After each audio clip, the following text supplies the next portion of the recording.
नमस्कार, मैं मुकुंद प्रकाश। हम शिवहर जिला के पुरनहिया प्रखंड के अशोगी बाजार के समीप है और यहाँ पे एक ऐतिहासिक तीर्थ स्थल है जहाँ पे लगभग 2 एकड़ में बरगद का वृक्ष फैला हुआ है और ये काफ़ी धार्मिक स्थल ही माना जाता है और यहाँ पर बिहार के कोने कोने से लोग देवी के दर्शन करने आते हैं। इसके संदर्भ में आपको पूरी जानकारी देंगे। सबसे पहले यहाँ के मुख्य पुजारी से बात करते हैं और इसके इतिहास के संदर्भ में जानते हैं कि इसका कितना पुराना इतिहास है। आपका क्या नाम हुआ? हमारा शुभ नाम सीताराम दास, पुजारी सीताराम दास। अच्छा, यहाँ पे जो धार्मिक और पर्यटन स्थल है, यह दुर्गा देवी जी का स्थान है। तो इसके बारे में आप पूरा इसका इतिहास बताएं। ये जो है हम सबको अभी जानने के लिए, सुनने के लिए 200 वर्ष से ऊपर का यह स्थान मतलब सुनते हैं और सभी लोग कहते आ गए। तो अब पूछेगा कोई लिखित प्रूफ है तो वो नहीं है। हमारा दादा से कहे हो वो ये इतना दिन से ये जगह है, पेड़ है, ये देवी जी की उत्पत्ति है, चाहे प्रगट हुए। और दादाजी हम लोग के पापा चाचा से कहे और वो लोग हमको कहे यह प्रूफ है। लिखावट में कोई प्रूफ नहीं है इतना दिन से। तो यहाँ पे बहुत दूर दूर से लोग आते हैं। बहुत दूर से, बम्बे, बनारस, कहाँ दिल्ली, बम्बई, नेपाल, हर जगह से लोग आते हैं। अच्छा, और इसका जो यहाँ पे ये बरगद का जो फैलाव है, हाँ, ये लगातार बढ़ता जा रहा है। हाँ, खूब विकास में है, साल में बहुत ज़्यादा बढ़ रहा है।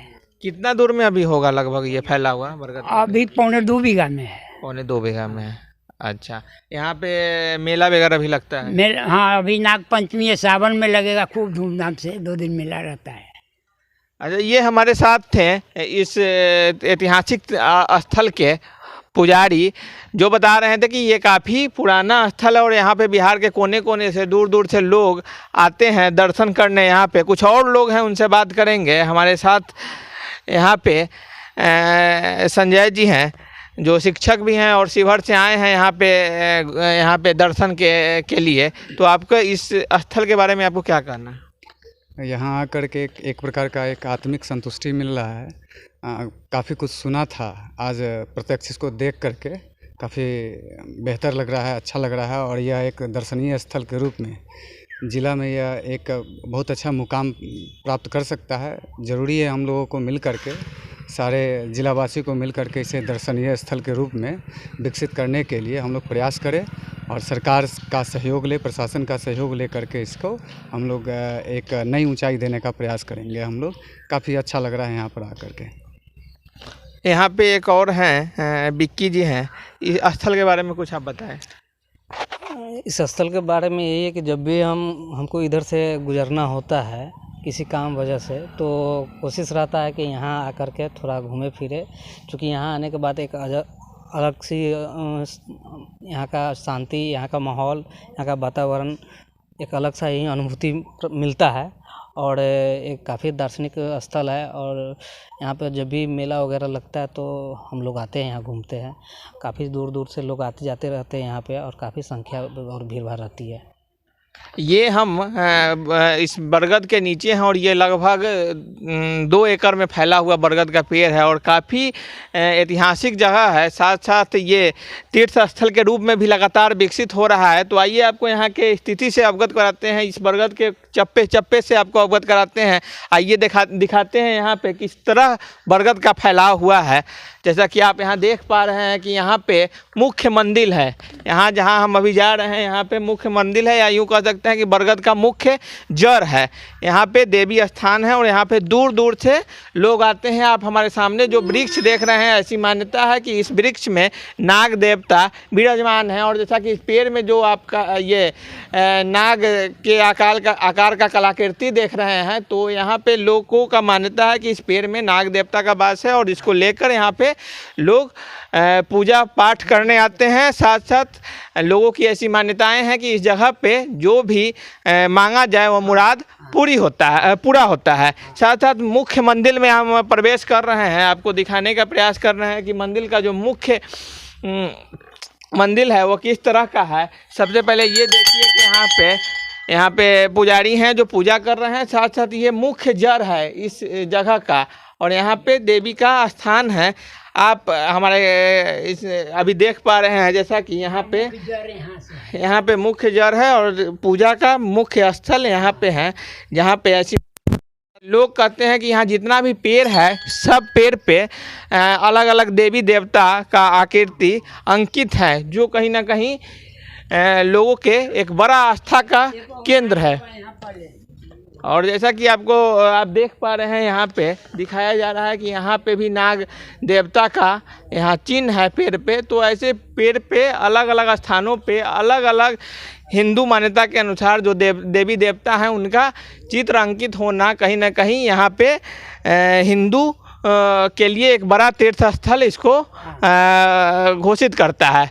यहाँ के लोग मांग करते हैं, स्थानीय लोगों का कहना है, यहाँ के लोगों का कहना है कि इस जगह को पर्यटन स्थल के रूप में विकसित किया जाए, साथ साथ इस जगह को का विकास किया जाए। हालांकि अब तक ये जगह सरकारी और राजनीतिक उपेक्षा का शिकार है और इस जगह का जैसा विकास था वैसा हो नहीं। मोतिहारी, सीतामढ़ी और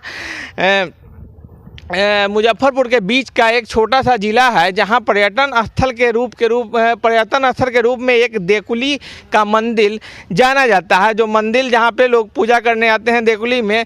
लेकिन ये जो शिवहर का सुदूर इलाका है, शिवहर का समझिए कि अंतिम छोर है, खासकर दक्षिण के तरफ, क्योंकि इसके बाद मेन जड़, एक मिनट, ये मेन जड़ है तो ऐसे चलिएगा कि पूरा पकड़ करके चलिएगा। हाँ, तो ये जो शिवहर का ये जो जगह है ये शिवहर का आखिरी इलाका है और इसके बाद शिवहर समाप्त होता है। तो इस जगह पे इस तरह का वृक्ष होना कहीं ना कहीं इस बात को अंकित करता है कि शिवहर काफ़ी ऐतिहासिक स्थल है और इस महत्वपूर्ण चीज़ का संरक्षण जरूरी है। संरक्षण के साथ साथ इस क्षेत्र में पर्यटन के रूप में भी विकसित किया जाना आवश्यक है, क्योंकि इस क्षेत्र का विकसित हो जाने से कहीं ना कहीं शिवहर विकसित होगा और शिवहर डेवलप करेगा। साथ साथ इस जगह के विकसित हो जाने से ये इलाका जो कि पुरनहिया प्रखंड का है और पुरनहिया प्रखंड एक पिछड़ा हुआ प्रखंड माना जाता है शिवहर का, तो इस क्षेत्र का भी विकास होगा। कहीं ना कहीं क्षेत्र में रोजगार का साधन उत्पन्न होगा, साथ साथ पर्यटन का साधन उत्पन्न होगा, आसपास के लोगों को रोजगार मिलेगा। तो कई दृष्टिकोण से इस क्षेत्र का विकसित किया जाना आवश्यक प्रतीत होता है, क्योंकि शायद बिहार में इस तरह का ऐतिहासिक स्थल काफ़ी कम है। और यहाँ पे आने के बाद ऐसा लोग कहते हैं कि इस जगह पे एकदम तेज़ गर्मी के भी मौसम में इस इलाका में गर्मी कम रहता है, अर्थात टेम्परेचर इस जगह पे कम रहता है और कहीं ना कहीं लोगों को सुकून मिलता है। तो एक तो ऐतिहासिक जगह है, साथ साथ ऐतिहासिक स्थल के अलावा इसको पर्यटन के रूप में विकसित करने वाला स्थान है, साथ साथ धार्मिक मान्यता के अनुसार भी इस जगह को डेवलप किया जाना चाहिए। और सबसे महत्वपूर्ण ये है कि पर्यावरण के दृष्टिकोण से भी इस जगह को संरक्षित किया जाना आवश्यक है। ऐतिहासिक बरगद के वृक्ष ये मुख्य जड़ है और देखिए किस तरह से यहाँ पे इस वृक्ष का फैलाव हुआ है।